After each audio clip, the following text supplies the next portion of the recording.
Eu vim aqui falar sobre economia. E, aliás, eu quero começar respondendo um deputado bolsonarista que aqui no plenário disse que a economia sob o governo Lula é uma tragédia. Tragédia, deputado, foi a fila do osso que o Bolsonaro permitiu que existisse no Brasil. As pessoas desempregadas e sem comida. Isso é tragédia. Mas eu quero falar da economia sob o governo Lula e começar aqui com os indicadores econômicos.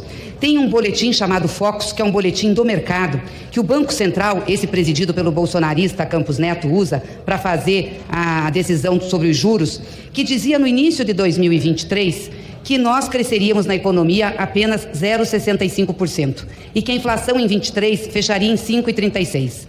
Pois bem, no final de 23, o PIB sob o governo Lula cresceu 2,9% e a inflação caiu para 4,62%. Agora, em janeiro de 24, o Boletim Focus dizia que o PIB cresceria apenas 1,5%.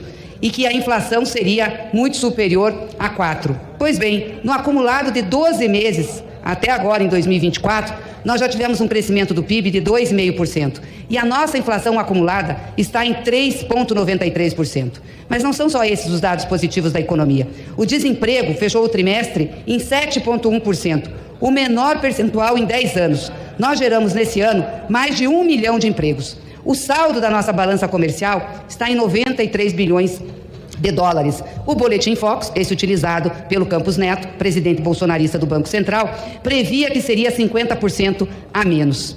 E o déficit nas contas públicas, que em 2023 foi 2,29%, porque herdamos uma barbaridade de desacordos do governo Bolsonaro, nós estamos diminuindo. E ainda que não feche em 0%, vai fechar bem menos do que foi ano passado. Eu estou dizendo esses dados aqui porque nós temos, sim, uma perspectiva muito positiva da economia brasileira. E aí eu não consigo entender por que o mercado fica nervoso e a mídia fica nervosa junto. E dizem que o dólar está subindo porque o presidente está falando muito, que o presidente deveria se calar. O presidente da República não tem que se calar, ele tem que falar as verdades. Aliás, ele se elegeu debatendo com a população e fazendo o que ele ia fazer. Agora, esse mercado que está nervoso com o dólar devia cobrar do presidente bolsonarista Campos Neto, do Banco Central, que fizesse alguma coisa. Porque o Banco Central faz política cambial. Por que não entrou operando no swap? Por que não entrou vendendo dólar quando pode fazer isso para não deixar a moeda estourar? Não fez isso, ficou calado, parado, está vendo a desgraça do país e aí está dizendo ainda que é o presidente Lula. Isso não é contra o presidente Lula. Aliás, um colunista de uma revista da Veja diz que enquanto o Lula fala, Campos Neto faz o que tem que fazer calado, deixar o dólar estourar. Só que isso não é contra o presidente, isso é contra o país. Um dólar alto nessa especulação. E vamos lembrar aqui que foi Campos Neto que começou essa especulação, dizendo que o presidente, o governo federal, tinha que fazer arroxo fiscal. As nossas contas estão equilibradas, nós não precisamos fazer arroxo fiscal, as contas estão corretas, mas ele especulou e fez o dólar subir. Quem está ganhando? O mercado. E ele também está ganhando. E aí ficam todos nervosos. Vamos parar de fazer esse drama e de fazer as especulações que estão sendo feitas contra o país.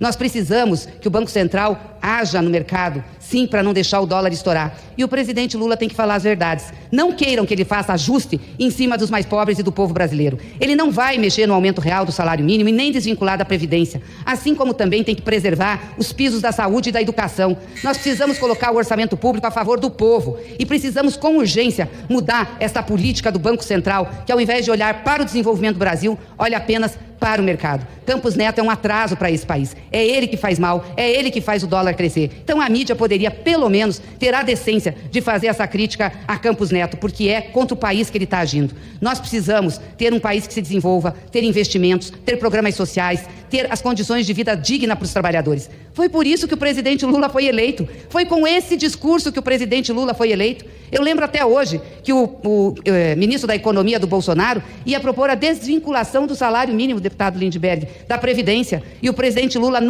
naquele momento que era da campanha, disse assim: isso não pode acontecer. Jamais vai acontecer num governo meu. Porque o governo meu é para ajudar os que mais precisam, o povo trabalhador, o povo que faz a riqueza desse país. E é por isso que ele é presidente da República e que ele voltou. Então, queira a mídia, queira o mercado, queira Campos Neto, queira quem quer que seja, o presidente não vai mudar. O compromisso dele é com a maioria do povo brasileiro e é esse compromisso que ele vai manter. E nossa bancada, o Partido dos Trabalhadores e das Trabalhadoras, vai estar junto com o presidente Lula, dando todo o apoio que ele precisa e merece.